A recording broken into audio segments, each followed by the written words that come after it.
Eh bien, bonjour. Aujourd'hui, je vais vous présenter, on va dire actualiser un petit peu ce qui se passe en cette fin d'année 2021 au domaine de Palu. Plusieurs choses nouvelles sont arrivées parmi nous cette année. À commencer par le Cabernet Franc, voilà, notre nouvelle cuvée qui s'appelle le Cabernet Franc. Donc, elle vient tout simplement, en fait, elle est le fruit, on va dire plutôt d'une décision importante qui a été prise depuis quelques années. Je faisais mûrir l'histoire. Et donc on avait une partie du domaine donc, qui était sur le hameau de Briançon, avec laquelle on faisait les Messanges Rouges.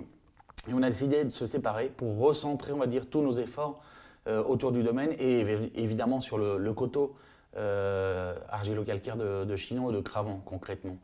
Ce petit Cabernet Franc qui vient juste de naître en 2020 et qui vient d'arriver parmi nous est issu en fait des jeunes vignes que l'on a replantées déjà depuis l'année 2007 avec, on va dire, des choses un peu différentes de ce qu'on a l'habitude de voir sur l'appellation.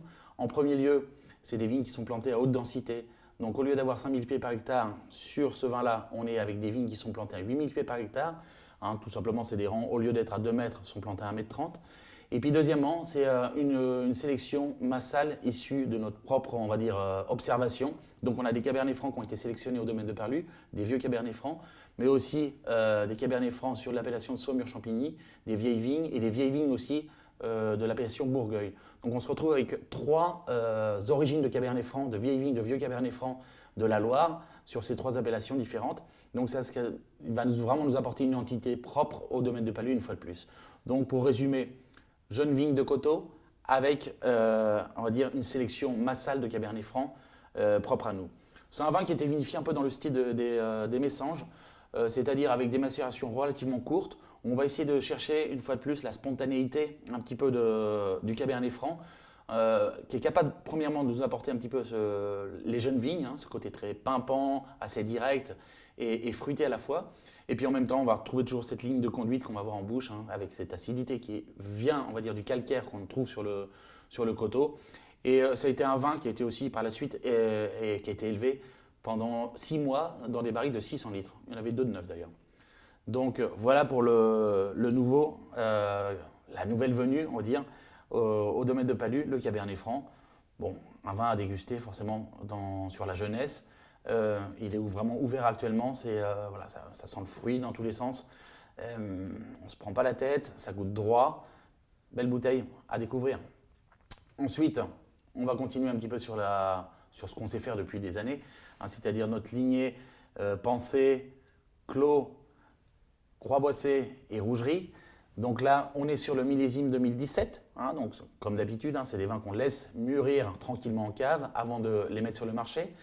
Ils viennent d'arriver. On vient de sortir avec du 16 au 17. On vient de passer il y a rien, il y a 2 mois de ça. On est assez content. On recommence à retrouver une trame très chinon, très droite, avec des tanins en 2017 qui sont relativement ronds et relativement fins. Donc, bon, les pensées que vous connaissez, comme d'habitude.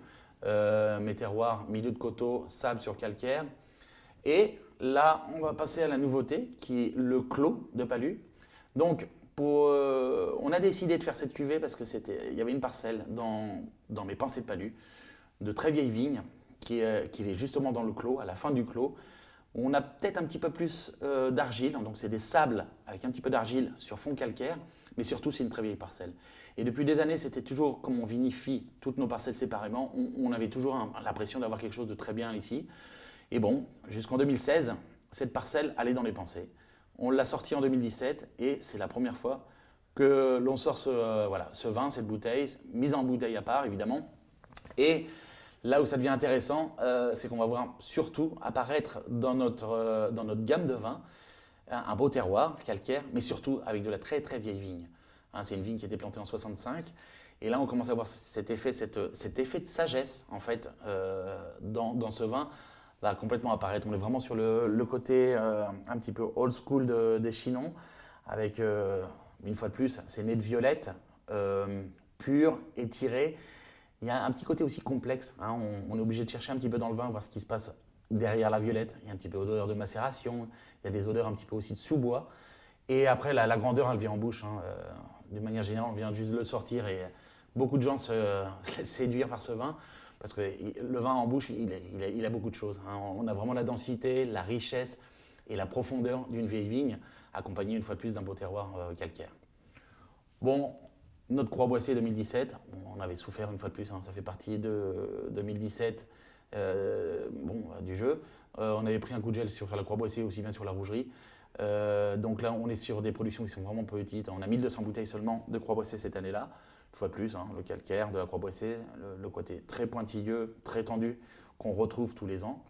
Et pour terminer par notre rougerie, ça commence à devenir aussi un vin très intéressant qui aboutit sur cette texture veloutée qu'on retrouve toujours sur la rougerie, cette attaque douce, moelleuse, tout en soyeuse, hein, même je dirais.